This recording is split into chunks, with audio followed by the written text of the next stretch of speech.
قوم نے ایک عجیب و غریب فرمائش کر دی. وہ قوم کہتی ہے کہ اگر آپ واقعی اللہ عز و جل کے رسول ہیں تو اس پہاڑ کی چٹان سے ایک ایسی اونٹنی نکال دیجئے جو 10 ماہ کی حاملہ ہو، یعنی پریگننٹ ہو، طاقتور، خوبصورت اور ہر قسم کے عیوب و نقائص سے بھی پاک ہو، اور نکلتے ہی بچہ جنے. حضرت صالح علیہ السلام نے ان سے کہا کہ اگر میں تمہارا یہ مطالبہ پورا کر دوں تو کیا تم ایمان لے آؤ گے؟ سب نے وعدہ کیا، عہد کیا کہ اگر آپ نے وہ مطالبہ پورا کر دیا تو ہم ضرور اللہ تبارک و تعالیٰ کی وحدانیت اور آپ کی رسالت پر ایمان لے آئیں گے اور بت پرستی چھوڑ دیں گے.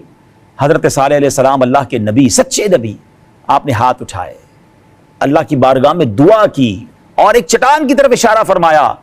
اسی وقت چٹان پھٹتی ہے اور اس میں سے ایک انتہائی خوبصورت، تندرست، اونچے قد والی، حاملہ، پریگننٹ اونٹنی باہر نکلتی ہے، اور باہر نکل کر اس نے بچہ بھی جنا. ناظرین، یہ کیسا معجزہ تھا کہ پہاڑ شک ہوتا ہے، پھٹتا ہے، اور اندر سے اونٹنی بھی نکل رہی ہے، ہر طرح کے نقص سے پاک ہے، اور وہ بچہ بھی دیتی ہے. حضرت صالح علیہ السلام کا یہ حیرت انگیز اور عظیم و شان معجزہ دیکھ کر جندہ نامی ایک سردار تو اپنے خاص لوگوں کے ساتھ آپ علیہ السلام پر ایمان لے آیا، جبکہ دیگر لوگ اپنے دیگر سرداروں کے بہکاوے میں آ کر اپنے وعدے سے پھر گئے اور ایمان لانے سے انکار کر کے کفر پر ہی قائم رہے.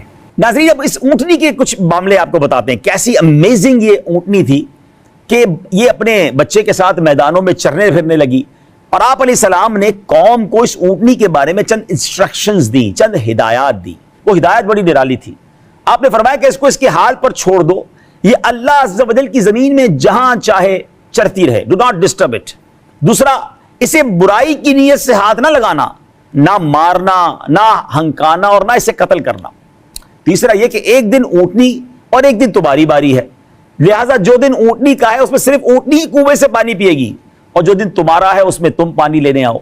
ان ہدایات کے ساتھ یہ تنبیہ کر دی گئی کہ اگر اس انسٹرکشن کو فالو نہیں کیا گیا، اس کے خلاف کیا گیا، تو اس کا انجام بڑا خطرناک ہوگا. اس اونٹنی کی پیدائش کے وقت بھی ناظرین کئی معجزات کا ظہور ہوا. وہ اونٹنی نہ کسی کی پیٹھ میں رہی، نہ کسی کے پیٹ میں، نہ کسی نر سے نہ کسی مادہ سے پیدا ہوئی، نہ حمل میں رہی، بلکہ طریقہ عادیہ کے خلاف، جو نارمل روٹین ہے اس کے خلاف، وہ پہاڑ کے ایک پتھر سے دفعتاً اچانک پیدا ہوئی، اور اس کی یہ پیدائش ہی حضرت صالح علیہ السلام کا معجزہ ہے. اس کے پینے کے دن اس کا دودھ دوہا جاتا تھا، اور وہ اتنا ہوتا تھا کہ تمام قبیلے کو کافی ہو اور پانی کے قائم مقام ہو جائے. اچھا، باقی تمام جانور جو تھے اس کی باری کے روز پانی نہیں پیتے تھے، یعنی انسانوں کو تو منع کر دیا گیا تھا، مگر باقی جانور قدرتی طور پر، یعنی وہ سبحان اللہ کا حکم ان کے لیے بھی تھا کہ وہ اس دن پانی نہیں پیتے تھے، کیونکہ وہ اونٹنی کے پانی پینے کا دن تھا.